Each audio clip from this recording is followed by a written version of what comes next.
উনুন test of Bengal, সহজে রান্না শেখার ঠিকানা। আপনাদের সাথে আমি পায়েল। শুরু করছি আজকের রান্না। আজ রান্না করছি নিরামিষ মুড়িঘণ্ট। হ্যাঁ, ঠিকই বলছি, যারা আমিষ খাবার খান না তারা কি মুড়িঘণ্ট খাবেন না? নিশ্চয়ই খাবেন। তাদের জন্যই আজকের এই রান্নাটা। এই রান্নার জন্য আপনি আপনার পছন্দ মতো সবজি নিতেই পারেন। আমি এখানে আমার পছন্দ মতন সবজি পটল নিয়েছি, আর পটলের খোসা পুরোটা ছাড়াইনি, অল্প অল্প খোসা রেখে দিয়েছি, এতে রান্নার স্বাদ ভালো হয়। আর পটল ছুলে নেওয়ার পর একটা কাঁটা চামচের সাহায্যে এইভাবে অল্প অল্প করে চিড়ে নিচ্ছি, যাতে পটলের ভেতরে মশলা এবং নুনের স্বাদ খুব ভালো করে মিশে যায়।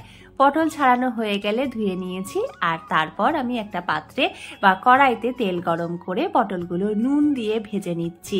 এখানে আমি রাইস ব্র্যান তেলের ব্যবহার করছি, আপনারা আপনাদের পছন্দ মতো তেল দিয়ে রান্না করবেন। হালকা থেকে মাঝারি আঁচে আমি রান্নাটা করব, আর ঢাকা দিয়ে দিয়ে এইভাবে পটলটা আমি ভেজে নিচ্ছি।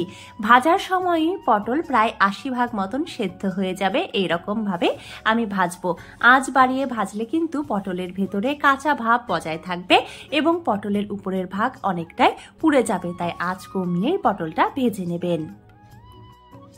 উনুন টেস্ট অফ বেঙ্গল সবসময়ই আপনাদের কাছে খুব সহজে বিভিন্ন ধরনের রান্না করে দেখায়। আজকের রান্নাটাও তার ব্যতিক্রম নয়, তাই আপনারা চাইলে ভালোবেসে উনুন টেস্ট অফ বেঙ্গলকে করে তুলতেই পারেন আপনাদের রান্নাঘরের সাথী। পটল ভাজা হয়ে গেলে আমি কড়াইতে ওই তেলেই দিয়ে দিলাম আস্ত সাদা জিরে আর তেজপাতা, শুকনো লঙ্কা ফোড়ন। ফোড়ন থেকে সুন্দর গন্ধ বেরোলে আমি এখানে দিয়ে দিলাম 2 টেবিল চামচ জিরে আদা বাটা। আর এখানে পটল রান্না করছি আমি 250 গ্রাম।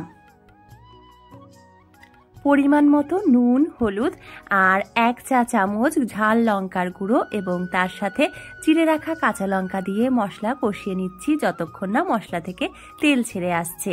এবারে আমি দিয়ে দিলাম 1 কাপ গোবিন্দভোগ চাল। এই গোবিন্দভোগ চালটা আমি ধুয়ে জল ঝরিয়ে রেখেছিলাম। মশলা আর চাল আমি একসাথে খুব ভালো করে কষিয়ে নিচ্ছি। প্রয়োজনে অল্প অল্প জল দিয়ে কষিয়ে নেব, যাতে তলায় না ধরে। আর হ্যাঁ, মুড়িঘণ্টর স্বাদটা একটু মিষ্টি ভাব থাকলে ভালো লাগে, তাই এখানে আমি দিয়ে দিলাম 1/2 টেবিল চামচ চিনি।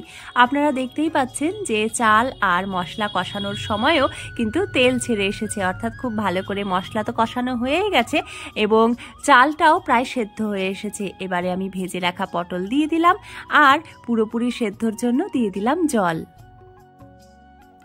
মুড়িঘণ্ট ঝোল ঝোল হয় না, একেবারে শুকনো ঝরঝরে হয়, তাই এখানে আমি চাল আর পটল খুব ভালো করে সেদ্ধ করে নেওয়ার সাথে সাথে গ্রেভি পুরোপুরি শুকিয়ে নিলাম। আর নামানোর আগে দিয়ে দিলাম 1/2 চা চামচ গরম মশলার গুঁড়ো আর 1 চা চামচ ঘি। ব্যাস, তাহলে রেডি আমাদের নিরামিষ মুড়িঘণ্ট। আপনারা এতক্ষণ দেখছিলেন উনুন টেস্ট অফ বেঙ্গল। আজ এই পর্যন্তই, দেখা হচ্ছে পরবর্তীতে অন্য কোনো সহজ রান্নার সাথে। ধন্যবাদ।